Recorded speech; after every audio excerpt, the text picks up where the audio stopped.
मन में विचार आया कि क्यों ना मैं अपने इन दोनों भतीजों के लिए सद्मार्ग में लगा दूं, इनको मिथ्या तो पाप से छुड़ाकर इनके जीवन को भी ऐसे सद्मार्ग में लगाकर नर से नारायण बना दूं, आत्मा से परमात्मा का दर्शन इन्हें करा दूं, पशु से परमेश्वर बना दूं। ऐसी भावना उनके अंदर पहुंची और वह कौसंबी नगरी में प्रवेश किया। सारे कौसंबी नगरी के लोगों ने बड़ी भव्यता से उनकी आगवानी की और नगर में जब उन्होंने प्रवेश किया, बड़े भक्ति भाव से श्रावकों ने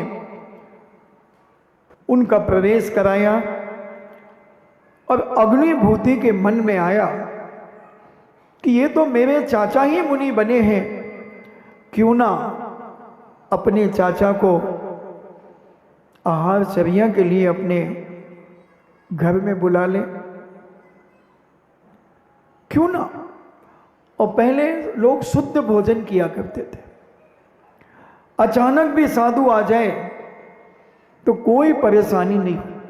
मर्यादा पुरुषोत्तम राम 14 वर्ष के वनवास में जब जंगलों में भ्रमण कर रहे थे, तब जनक नंदिनी सीता मां शुद्ध सात्विक भोजन बनाती थी। मर्यादा पुरुषोत्तम राम जैसे ही भोजन की थाली पर बैठ रहे थे, हाथ पैर मुख को धोकर और थाली पे बैठे, उसी समय लक्ष्मण भैया कहते हैं, भैया आकाश मार्ग से देखो 2 मुनिराज आ रहे हैं। जैसे ये 2 महिलाएं उठ करके जा रही हैं, ऐसे ही 2 मुनिराज आकाश मार्ग से। अब मैं क्या करूं, मेरे प्रवचन में जुड़ जाता है तो मैं कह देता, क्योंकि उन्हें धर्म का बहुत कम लगाव है। और 2 मुनिराज आकाश मार्ग से जैसे ही नीचे उतर रहे थे, लक्ष्मण भैया ने कहा, भैया भाभी मां 2 मुनिराज आ रहे हैं। उसी समय राम और जनक नंदिनी सीता मां कलश लेकर के खड़ी हो गई और कहा, हे स्वामी नमोस्तु नमोस्तु नमोस्तु, अत्रो अत्रो अत्रो, तिष्ठो तिष्ठो तिष्ठो, मन शुद्धि वचन शुद्धि काय शुद्धि आहार जल शुद्ध है। और दोनों चारण रिद्धिधारी मुनिराज जो आकाश मार्ग से विचरण करते हुए आ रहे थे, सीधे राम और सीता के पास खड़े हो गए। शुद्धि बोली, प्रदक्षिणा दी, पाद प्रक्षालन किया, पूजन किया, भोजन की थाली दिखाई और आहार शुरू हो गया। काश अगर अचानक 10 बजे सागर में कोई मुनिराज आ जाए बिना सूचना दिए हुए, है कोई माई का लाल कि 10:15 बजे कमंडल में पानी दे देगा। सागर की कह रहा हूं मैं, इंदौर की नहीं। मगर वो महाराज तो कटरा में आए हैं, अब वो अरहंत बिहार कहां जाएंगे, शादी का आश्रम कहां जाएंगे, कहां जाएंगे। पंच को माली कहेगा, महाराज हम पंचों को बुलाते हैं।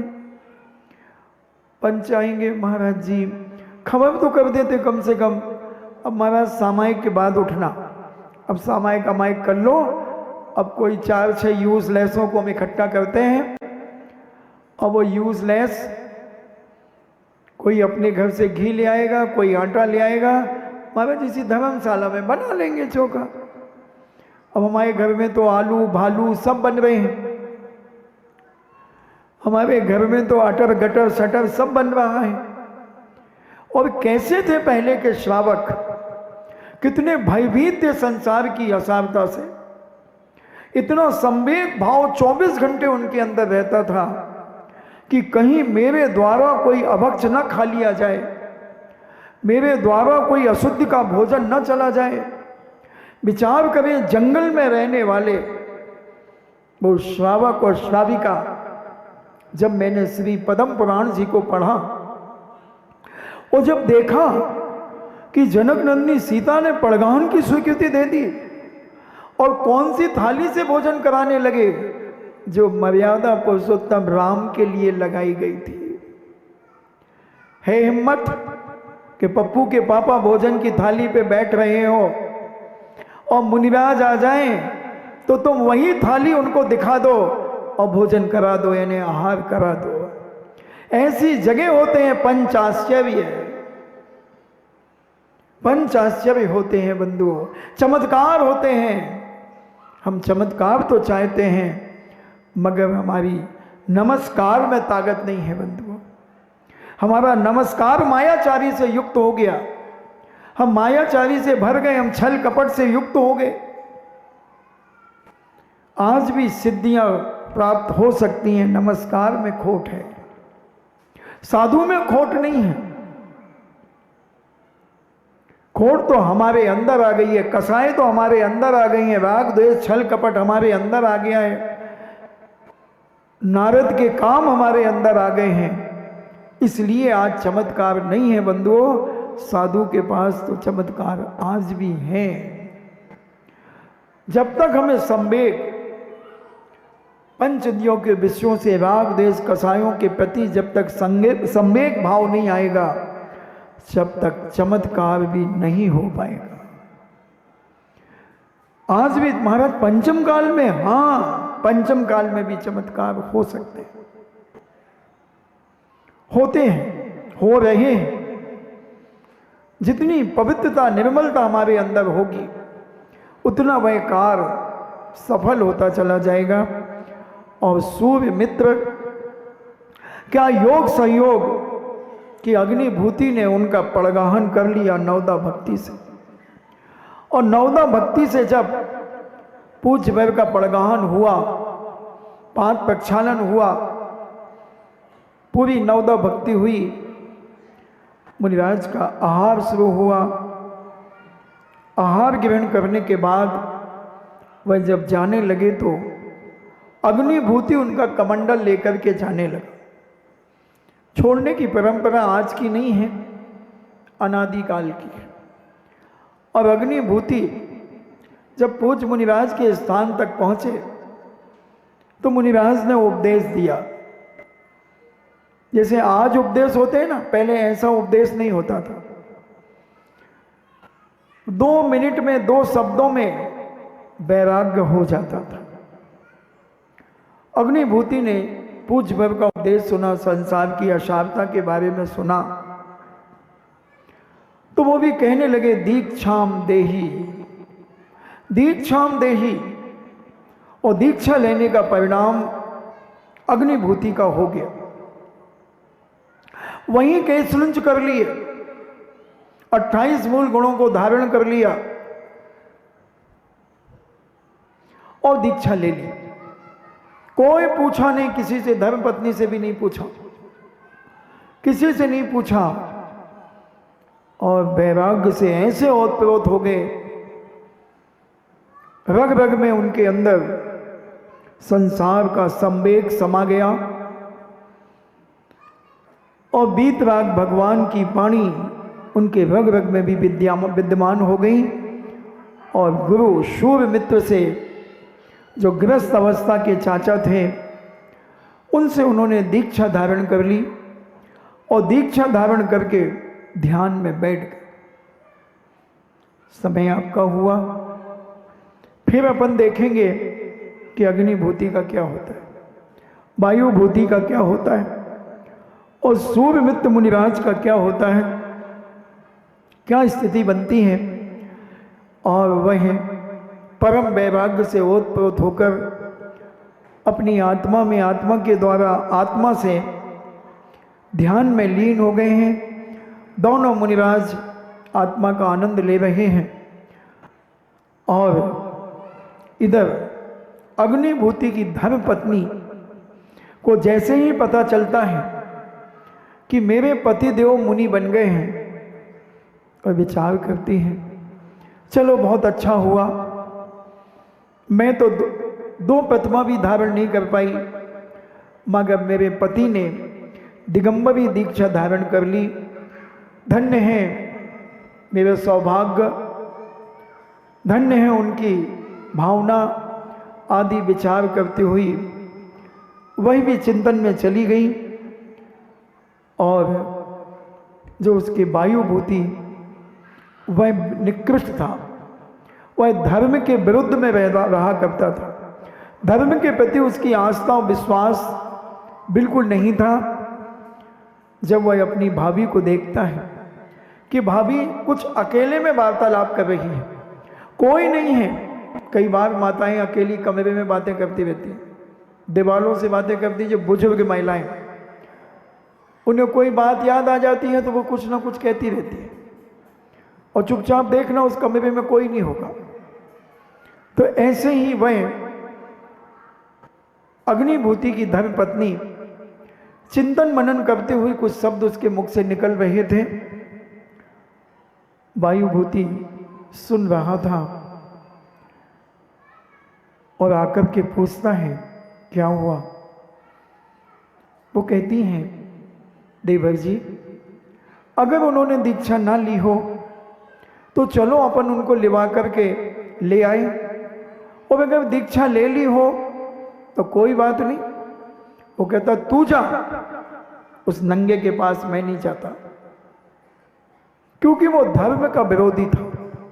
वह मुनियों का अपमान करने में अपने आप को अच्छा समझता था। आज भी बहुत सारे लोग मिल जाएंगे जो मुनि की निंदा करने में अपने आप को सुपर समझते हैं। मगर बंधुओं, कल हमने कहा था कि किसी से मत डरना बंधुओं, मगर एक कर्म से डरना। ये चमड़ी उधेड़ देता है। तुम कोई भी रुस्तम चले आओ तो भी कर्म के पास कोई अन्याय नहीं होता। इसलिए कर्म को गुंडा ना कहकर के कर्म को हम न्यायाधीश कहते हैं। न्यायाधीश है, मजिस्ट्रेट है, क्योंकि दूध का दूध और पानी का पानी करता। दुनिया के कंप्यूटर फेल हो सकते हैं, मगर कर्म एक ऐसी शक्ति है जो कभी फेल नहीं होती। और वह दुष्ट वायुभूति पूज्य मुनिराजों के लिए यदवा तद्वा लांछन लगाना शुरू कर देता है। उनका अपमान करने के लिए अपशब्दों का प्रयोग करता है। और वह वायुभूति की धर्मपत्नी समझाने का प्रयास करती है, मगर वह दुष्ट इतना क्रोध में आ जाता है कि अपनी भाभी को एक लात मार करके गिरा देता है। भाभी के मर्म स्थान के ऊपर चोट पड़ती है, भाभी बेहोश हो जाती है, और वह अहंकारी वायुभूति ठहाका लगा करके हंसता है। देखेंगे क्या स्थिति बनती है। इन्हीं मंगल भावना के साथ जिनवाणी स्तुति चर्चा चल रही है 16 कारण भावना की। संवेग भावना। अगर इस संवेग भावना को हम अपनी अंतरंग आत्मा में प्रकट कर लेते हैं तो हम कभी न कभी तीर्थंकर के पादमूल में जाकर तीर्थंकर प्रगति का वंद कर सकते हैं। क्योंकि 16 कारण भावना तीर्थंकर प्रकृति के बंध में कारण है। जैसे डॉक्टर बनने के लिए नीट का एग्जाम आवश्यक होता है, कोई ना कोई डिग्री के लिए एक विशेष एग्जाम दिया जाता है। उसी प्रकार तीर्थंकर पद के लिए, मोक्ष जाने के लिए तो मात्र रत्नत्रय ही धारण करना पड़ता है, मगर मोक्ष जाने के पहले तीर्थंकर बनना है। एक विशिष्ट पद के साथ मोक्ष जाना है। जन कल्याण की भावना के साथ जन कल्याण का कल्याण करना है तो तीर्थंकर ही करते हैं। क्योंकि मूल नायक तीर्थंकर को ही बनाया जाता है। बहुत सारे अरबों खरबों मुनिराज मोक्ष चले गए, मगर उनको कौन जानता है।